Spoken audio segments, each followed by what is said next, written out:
100 करोड़ रुपए की वसूली मामले में महाराष्ट्र के पूर्व गृह मंत्री अनिल देशमुख को मिली जमानत के खिलाफ दायर सीबीआई की याचिका पर सुप्रीम कोर्ट में सुनवाई हुई। सुप्रीम कोर्ट ने सीबीआई की याचिका खारिज कर दी। सुप्रीम कोर्ट ने कहा कि पीएमएलए के एक मामले में हम पहले जमानत दे चुके हैं। 12 दिसंबर को बॉम्बे हाई कोर्ट ने अनिल देशमुख को 1 लाख के निजी मुचलके पर जमानत दे दी थी। इसके साथ ही हाई कोर्ट ने सीबीआई को जमानत के आदेश के खिलाफ अपील करने के लिए 10 दिन का समय दिया था।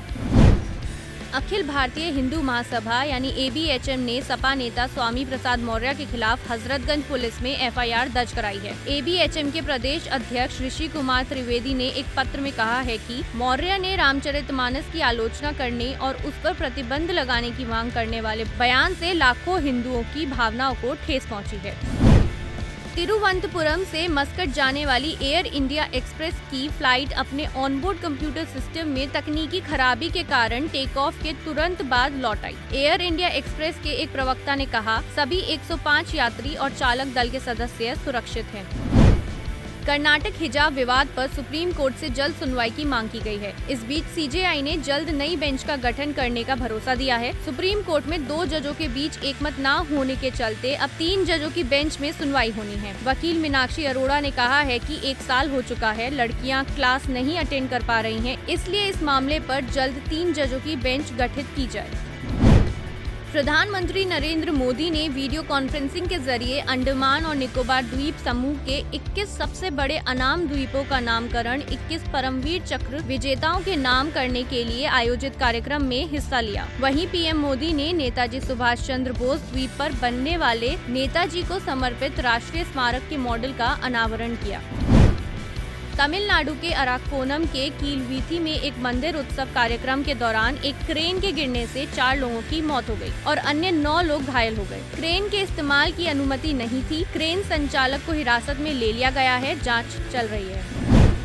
प्रधानमंत्री नरेंद्र मोदी ने कहा, हर मौके और हर मोर्चे पर हमारी सेनाओं ने अपने शौर्य को सिद्ध किया है। ये देश का कर्तव्य था कि राष्ट्र रक्षा के अभियानों में स्वयं समर्पित करने वाले जवानों को व्यापक स्तर पर पहचान दी जाए। आज जवानों और सेना के नाम से देश को पहचान दी जा रही है। कारगिल युद्ध में ये दिल मांगे मोर का विजय घोष करने वाले कैप्टन विक्रम बत्रा के नाम पर अंडमान में एक पहाड़ी भी समर्पित की जा रही है।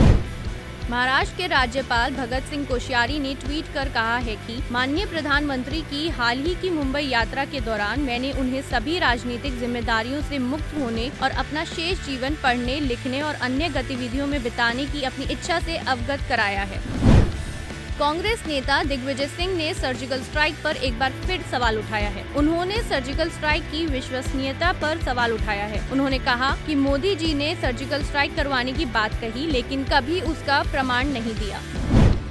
यूपी के मुख्यमंत्री योगी आदित्यनाथ के खिलाफ दायर याचिका को सुप्रीम कोर्ट ने खारिज कर दिया है। सुप्रीम कोर्ट ने कहा कि अखबार के पहले पन्ने पर आने के लिए ऐसी याचिकाएं दायर की जाती हैं। सुप्रीम कोर्ट ने 2018 में राजस्थान के अलवर में एक चुनाव प्रचार के दौरान कथित आपत्तिजनक स्पीच के लिए यूपी सीएम योगी आदित्यनाथ के खिलाफ केस दर्ज करने के निर्देश की मांग करने वाली याचिका खारिज की।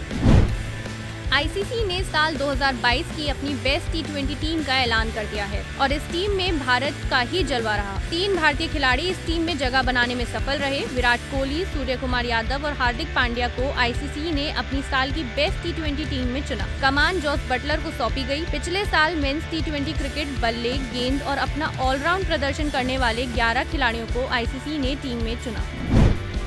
शिवसेना पार्टी ठाकरे समूह प्रमुख उद्धव ठाकरे और BR अम्बेडकर के पोते प्रकाश अम्बेडकर के नेतृत्व वाली वंचित बहुजन अघाड़ी यानी VBA पार्टी ने दोनों दलों के बीच गठबंधन की घोषणा की है। बताया जा रहा है कि आने वाले BMC चुनावों के मद्देनजर ये घोषणा की गई है। पिछले साल शिवसेना के विभाजन के बाद ये पहला बड़ा चुनाव है। प्रकाश अम्बेडकर ने इस मौके पर कहा कि कांग्रेस अभी गठबंधन में शामिल नहीं हुई है, लेकिन उन्हें उम्मीद है कि शरद पवार की NCP साथ आएगी।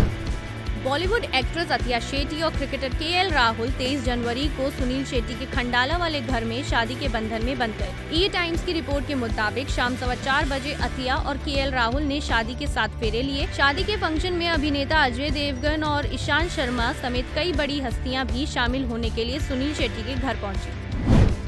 प्रधानमंत्री नरेंद्र मोदी ने आज यानी 23 जनवरी को नेताजी सुभाष चंद्र बोस की जयंती के अवसर पर अंडमान निकोबार के 21 द्वीपों का शहीदों के नाम पर नामकरण किया है। अब तक ये अनाम द्वीप थे, मगर आज से ये द्वीप परमवीर चक्र विजेताओं के नाम से जाने जाएंगे।